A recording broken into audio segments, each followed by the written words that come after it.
From the newsrooms of the Sydney Morning Herald and The Age, this is Please Explain. I'm Samantha Selinger-Morris.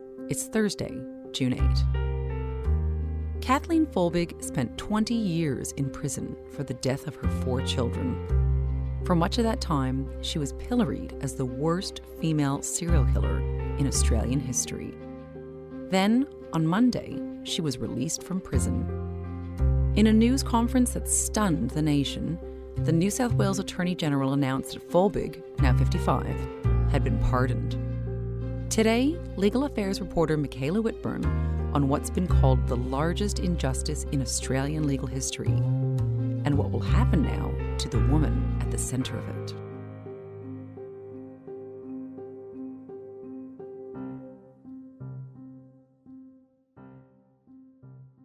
So, Michaela, we spoke to you not long ago on Please Explain about Kathleen Folbig because you've been covering her case intensely for more than a year. So what did you think when you heard on Monday that she would be released from jail after serving 20 years for the murder of 3 of her children and the manslaughter of her 4th? Is it safe to say this is the biggest miscarriage of justice in Australian legal history? I think that is a fair description. This case has obviously drawn comparison in recent times to the Lindy Chamberlain case. Lindy spent about 3 years in prison after being convicted of the murder of her daughter Azaria. As we now know, an inquest would later find that her daughter was taken by a dingo, as she maintained. Kathleen Folbig has spent 20 years in prison for the murder and manslaughter of her 4 children, so I do think that that's a fair comparison. When I heard the announcement this week that she had been unconditionally pardoned and released from jail, I wasn't surprised. And that's because, as we've spoken about before, there had been a series of clues throughout the inquiry that a finding would be made that there was a reasonable doubt about those convictions. Counsel assisting had said it. The Director of Public Prosecutions had conceded that it was open to make a finding that there was reasonable doubt about those convictions. And that was a key moment in the inquiry. And that happened a month ago in late April. So at that point, I really knew that it was essentially over and that it was only a matter of time before Kathleen Folbig was released. Okay, so take us back to Monday. What exactly did Michael Daly, the New South Wales Attorney General, say when he announced that Kathleen Folbig had been granted an unconditional pardon by Governor Margaret Beazley and she would be released from jail? Sure. So after making some noises that he was going to await the final report, really, or await further advice from the head of the inquiry, he called a press conference on Monday morning at fairly short notice. Well, good morning, everybody. Thank you for coming this morning. And said that he had, in fact, gone to meet the governor that morning and recommended that Kathleen Folbig be granted an unconditional pardon and that she should also be released from prison as soon as possible. There is a reasonable doubt as to Ms Folbig's guilt of the manslaughter of her child Caleb, the infliction of grievous bodily harm on her child Patrick, and the murder of her children Patrick, Sarah and Laura. I have reached the view that there is reasonable doubt as to the guilt of Ms Folbig for each of those offences.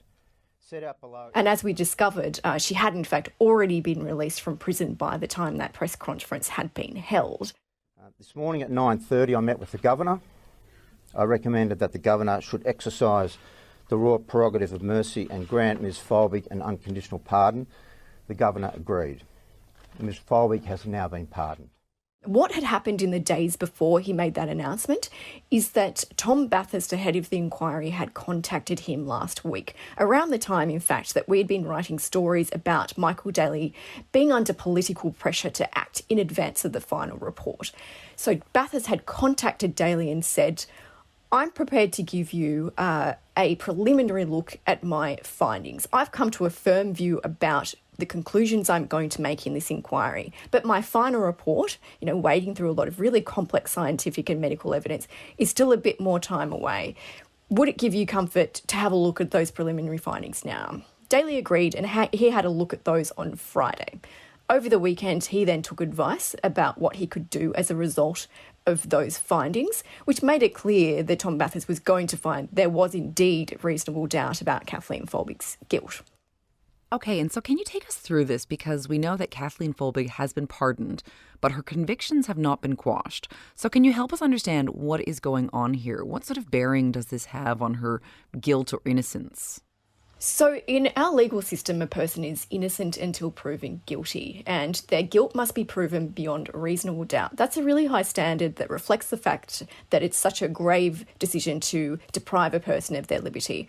So, this inquiry wasn't going to declare Kathleen Folbig innocent so much as decide whether or not the evidence that was used to convict her was not sound and that there was, in fact, reasonable doubt about their convictions. So, it is not for Tom Mathis to say, Kathleen Folbig is innocent, but it was for him to say that there is now mounting evidence that her convictions are not safe and that she couldn't have been convicted beyond reasonable doubt on all of the evidence that's now available. And that's what he's done. His final report is expected to take the next step then and refer this matter to the Court of Criminal Appeal. It's for the court to make a decision about whether or not Kathleen Folbig's convictions, which are still on the record today, should be quashed. This is, I suppose, a bit of a formal step at this point. Those convictions are still there and she would, of course, want them removed, overturned. But as far as things stand, we now have a very clear finding that there is reasonable doubt about her guilt. Okay.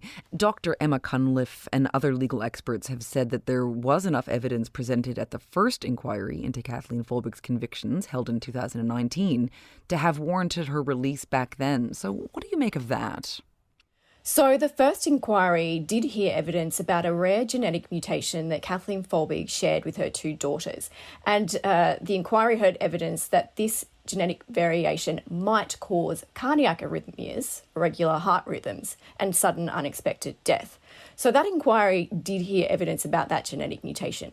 But the evidence did strengthen over the years, and there was a significant paper that was authored after that first inquiry that added more fuel to the fire to the theory that this genetic mutation may have been the cause of Kathleen Folbig's daughters' deaths by natural causes. So the second inquiry had more evidence available to it about the likely effects of that gene, whether or not it was disease-causing, and whether or not it could have had a bearing in the deaths of Kathleen Folbig's daughters.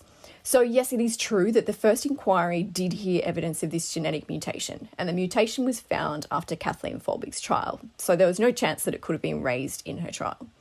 But I think there are arguments on both sides there. Yes, the first inquiry had that evidence available. It could have come to a different conclusion, but on the strength of the evidence, it didn't come to that conclusion at that time.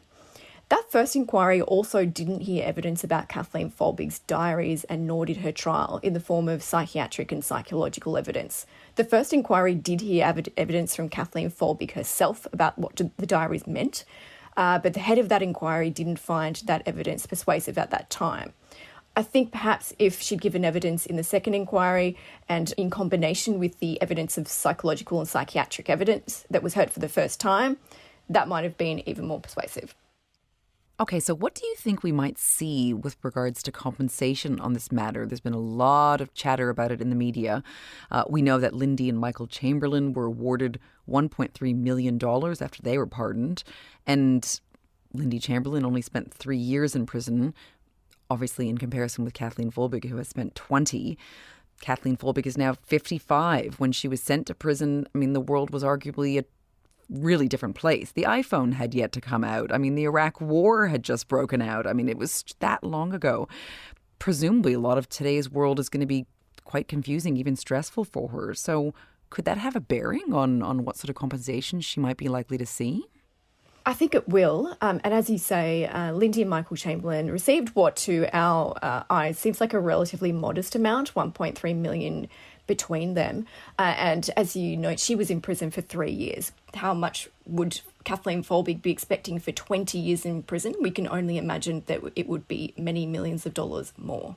And there are kind of two ways in which she might obtain such a payment. It could be that she brings a lawsuit and sues the state essentially for compensation. Or it could be that the government makes the payment by way of an ex gratia payment. So that's a payment that's made without there being a court case. And that's the kind of arrangement that occurred in the Chamberlain matter and in some others. So I think it's more likely that there could be an ex gratia payment in this case. I don't know that in light of all of the circumstances, it would necessarily be considered fair or appropriate to ask Folbig to bring a court case.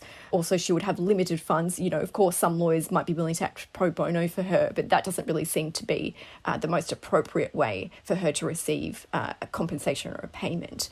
And also there's a really sort of wide range of payments that have been made in similar cases. So we know that in the case of two men who were also pardoned and received payments after being wrongfully convicted, Douglas Rendell and Alexander McLeod Lindsay, going back some years, they received quite small sums in the form of ex gratia payments, between about $100,000 and $700,000. But we're expecting that Kathleen Folbig would receive a far greater sum than that. Okay, and so I guess what is next for Kathleen Folbig? I mean, what will it take to clear her name, if that's even possible? You mentioned a possible referral to the criminal court. Yeah, so it's only the Court of Criminal Appeal that can quash her conviction formally, and I'm sure that that is something that she would want to do. No mother wants to have a conviction recorded against her name for the deaths of her 4 children, not least in these circumstances. So I'm sure that that's the next step. Then I think that there's going to be a period of just rebuilding her life. I noted that Michael Daly, the Attorney General, spoke in the press conference about, people needing to respect Folbig's privacy at this time and allow her time to grieve and rebuild her life at what is a really difficult time. And he said, in fact, that there were 4 bubbas, and that was his word, that we needed to be mindful in all of this that had died. And it was tragic both for Kathleen and for her ex-husband, Craig. And I think that's quite right. It's not going to be an easy road for her to reintegrate into normal life. And it's difficult to say what normal life looks like for Kathleen Folbig. So earlier this week, we actually heard from Kathleen Folbig. She released a statement upon her release. So how did that land with you? What sort of reflections did you have when you finally heard her say how she felt upon being released? Yeah, so one of her closest friends and supporters, Tracy Chapman, has, written to her for years, supported her for years, and have believed in her for years. And she's now living with Tracy on her farm right now. Hello. This is Kathleen. I'm extremely humbled and extremely grateful for being pardoned and released from prison. Well, I think one of the curious things about this whole process is how little you ever hear from the person accused of these crimes, which is both entirely fair. An accused does not have to give evidence at their trial. They have a right to silence, and it's for the prosecution to prove the case beyond reasonable doubt. My eternal gratitude goes to my friends and family, especially Tracy and all of her family, and I would not have survived this whole ordeal without them. Today's a victory. But it also means that a central figure in this entire story has been silent for so long. The most important person in many respects has been completely voiceless and absent. And it must be unusual for her as well to have so many words written about her and so many people reflecting on her life and motivations and her children without being able to say anything about it. Today is a victory for science, and especially truth. And for the last 20 years I have been in prison. I have forever and will always think of my children, grieve for my children, and have missed them and love them terribly. Thank you. So it was almost jarring, I suppose, to see and hear Kathleen for the first time after all these years. She did, of course, give evidence at a first inquiry some years ago now, but hadn't given evidence at her trial, and she had been silent really for many years. And I think what was interesting was seeing her as well in such a normal domestic setting, arranging flowers in a vase. And I can only imagine it's a world away from the life she's been living for 20 years. Thank you, Michaela, for joining us. It's a pleasure.